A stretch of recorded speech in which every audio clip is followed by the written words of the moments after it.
Hi friends, welcome to yoga with vlog. இன்றைக்கி ஒரு சின்ன வீடியோ தாங்க பார்க்க போகிறோம். இன்றைக்கி சண்டே இல்லையா? சண்டே என்ன சமைக்கிறாங்க அப்படின்னு பார்த்தீங்கன்னா மட்டன் குழம்பு, மட்டன் கிரேவி தாங்க செய்யப்படுறாங்க. வாங்க வீடியோக்குள்ளே போய் எப்படி செய்கிறாங்கன்னு பார்க்கலாம். அதுக்கு முன்னாடி நம்ம சேனலுக்கு புதுசாக யாராச்சும் வந்திருக்கீங்கன்னா நம்மளோட சேனலை சப்ஸ்கிரைப் பண்ணிக்கோங்க.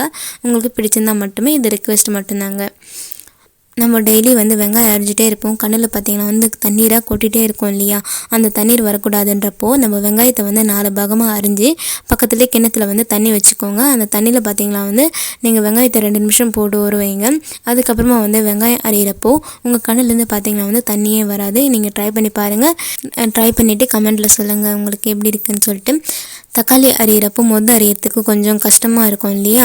அதனால் என்ன செய்யலான்னா தக்காளியை க்ளீன் பண்ணிவிட்டு அதை தக்காளியை கழுவிட்டு அதுக்கப்புறம் 4 பாகமாக போட்டு அதுக்கப்புறமா முன்னாடி பார்த்திங்கன்னா அதில் நீங்கள் ஈஸியாகவே கட் பண்ணிட முடியும். ட்ரை பண்ணி பாருங்கள். உங்களுக்கு முன்னாடியே தெரியும்னா கமெண்ட்டில் சொல்லுங்கள். இனிமேட்டு அம்மா பார்த்திங்கன்னா மட்டன் எடுத்துருக்காங்க இல்லையா? மட்டன் அரிஞ்சிட்ருக்காங்க. நம்மளுக்கு எந்த அளவுக்கு பீஸ் தேவைப்படுமோ உங்களுக்கு சின்னதாக வேணாலும் கட் பண்ணிக்கலாம், இல்லை நீங்கள் மீடியமாக வேணாலும் கட் பண்ணிக்கலாம். அது உங்களோட இஷ்டம் தான். அம்மா பார்த்திங்கன்னா கொஞ்சம் கிட்டே அது கொஞ்சம் மீடியமான சைஸ்லேயே கட் பண்ணிகிட்ருக்காங்க. உங்களுக்கு அதே அளவு போதுன்னா கூட ஓகே. அதுக்கப்புறமா நம்ம இனிமேட்டு சமைக்கிற வேலை இறங்கிடலாம். அது வானலில் வைக்கிறது நம்ம கிரேவி மாதிரி கொஜ்ஜாக வச்சுருப்பாங்க, வறுத்தக்கறி மாதிரி. இந்த பக்கம் நம்ம குழம்பா செய்யப்போகிறோம் சட்டியில். அது 2 பக்கமும் பார்த்திங்கன்னா எண்ணெய் ஊற்றிக்கோங்க. வானால் கழிஞ்சிட்டு எண்ணெய் ஊற்றிக்கணும். அதே மாதிரி எண்ணெய், கடுகு, உளுத்தம் பருப்பு, அதுக்கப்புறமா பார்த்திங்கன்னா வெங்காயம் போட்டு நல்லா 2 பக்கமும் நல்லா வதக்கிடணும். அதுக்கப்புறமா வெங்காயம்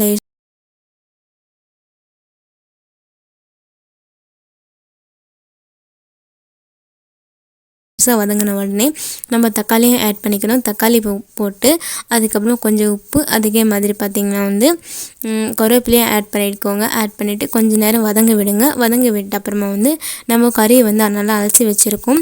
கறியை 2 பக்கம் பார்த்திங்கன்னா கொஞ்சமாக போட்டு அதை தண்ணி ஊற்றி மிளகாத்தூள் போடுங்க. தேவையான அளவு போட்டு அதுக்கப்புறம் தட்டு போட்டு மூடிடுங்க.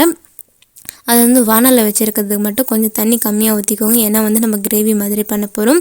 நீங்கள் குழம்பு அதிகமாக வேணுன்ற பட்சத்தில் நீங்கள் தண்ணி எக்ஸ்ட்ராவும் ஊற்றிக்கலாம். அதே மாதிரி எக்ஸ்ட்ரா ஊற்றுறப்போ கொஞ்சம் காரமாக கூட சேர்த்துக்கோங்க. அப்போ தான் இன்னும் டேஸ்ட் சூப்பராகவே இருக்கும்.